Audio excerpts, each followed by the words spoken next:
هاي المنطقة اللي قدامكم أغرب منطقة بالعراق، لأن كلها انبنت نتيجة هذا ال1000 دينار بس. وهسه أكيد صار عندكم فضول تعرفون شلون، تعال أشرح لكم شلون. سيوفي شاب عراقي يتيم هو اللي قدر يبني هاي المدينة ب1000 دينار بس. سيوفي احكي لنا تجربتك شلون قدرت تبني هاي المدينة؟ بيت ما يغني عرب، لكن عرب أغنت بيت. ألف على ألف نبني هذا المجمع، تنبني مدن كاملة. لو تكاتفنا كنا وتراحمنا كنا ما راح يبقى عندنا أي فقر. هاي اللي تشوفوهم قدامكم هذني 25 بيت بناهن حتى يسكنون بهن عوائل الايتام والعوائل المتعففه. طبعا المنطقه كلها مجهزه بالكاميرات، وكل المنطقه بها تيوله مال كهرباء واناره، وبنفس الوقت بنا لهم بداخل المدينه مسجد. المنطقه كلها مصبوغه بلون واحد، تحتوي على رصيف، وبنفس الوقت مبلطه تبليط زين. والحلو هنا كل البيوت مرقمه.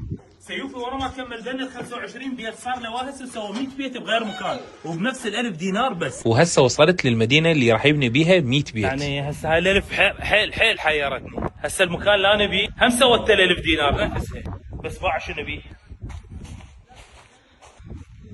سيوفي سوت بال1000. سيوفي هاي مدرسه، ان شاء الله راح تصير هاي المدرسه للطلاب. تعبت.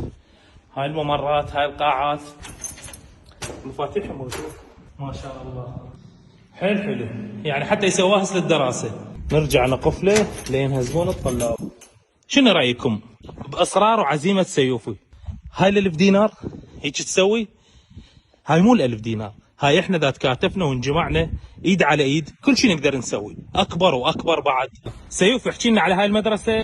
تكلفة إجمالية لهذه المدرسة هي 160 مليون دينار، 12 قاعة دراسية، إدارتين، 3 غرف معلمين، 4 مجمعات صحية. وبال1000 دينار سيوفي سوى مركز صحي. تعال شوفكم وياه. سيوفي هذا ايش قد كلفك؟ هذا مساحة 450 متر، تكلفة إجمالية 70 مليون دينار، بناء طابوق والسقف صب والأساس صب، شغل درجة أولى. يابا كل ما نقول خلصنا وال1000 دينار خلاص تطلع لنا سالفة جديدة.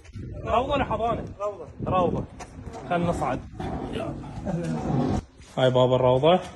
مجهز كل شيء، كهرباء، منبق، بردات. نعم، لازم نوفر حياة كريمة للعراقيين، راح تكون قاعة مكيفة ومزودة بشاشة لازمة. هاي القاعة الأولى، هاي القاعة الثانية؟ نعم. القاعة الثانية وهاي الإدارة؟ هاي غرفة المعلمات. محضر لكم للمعلمات زولية، بعد شو تريدون؟ هسه سيوفي راح يشوفنا الدار رقم 1 اللي هو نموذج كل هاي البيوت راح تصير مثل هذا الدار. طبعا الدور ال100 دار كلها راح تصير نفس هذا التصميم. بس شوفون النزاكة. فكر بالوردايات. كنت مفروش مجهز. مفروش طبعا والبرده ومؤثث ومجهز بالاجهزه الكهربائيه.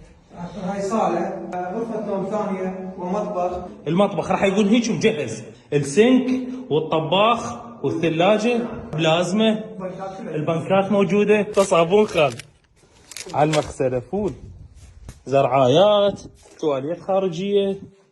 حلو، عاشت ايدك.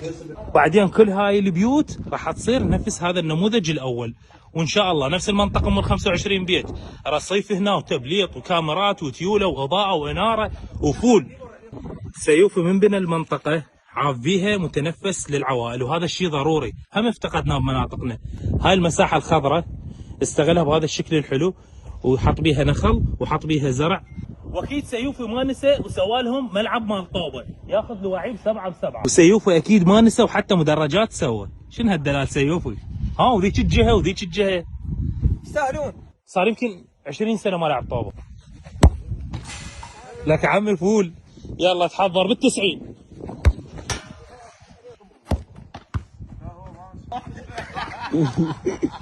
اليوم خلصنا جولتنا يم سيوفي، مثال للشاب الناجح اللي عرف يفيد 25 عائله وحاليا 100 عائله.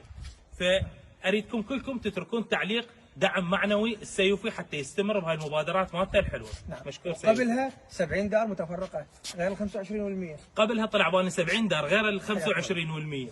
نعم. 75 دار باني لك قبل. نعم حبيبي.